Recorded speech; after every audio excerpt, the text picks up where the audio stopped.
bring that last week. It was my letter to the editor about the community repository, but I remembered it this time. So just real quick, in the prayer that was delivered, well, first of all, it's interesting that there's no separation of church and state. And if we wanted to make sure it was separate, we would have multiple types of religious prayers. I've only noticed one kind. But in that prayer, we talked about like healing the divide. The problem isn't left versus right. There's left and right in this room. There was left and right in this room the day the camping ban was passed, and we're all in community and solidarity with each other. The divide is up versus down. Y'all, because of your position, you're on that up, right? And that's where the divide is. And I do want to just say right now that if you're really trying to get rid of that divide, you know what's in your heart. Okay, you know what's in your heart, speaking generally.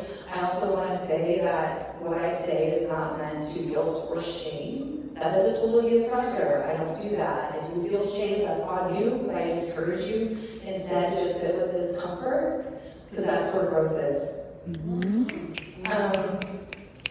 I also just want to mention that when we hear outbursts, we hear emotions, that's an appropriate response to feelings of dehumanization.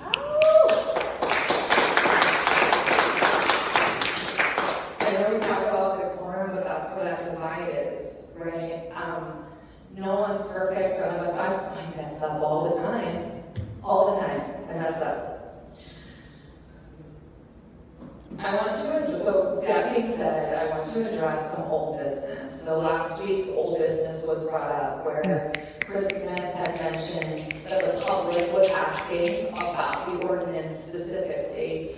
Mariel, you told me in your own words your definition of what old business was the week before. What Chris Smith was doing was absolutely the definition of old business per your definition.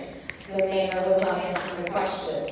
Chris Smith tried to get the mayor to answer the question. You cover off someone who has been on the council longer than you and define old business. That's called mansplaining. Yep.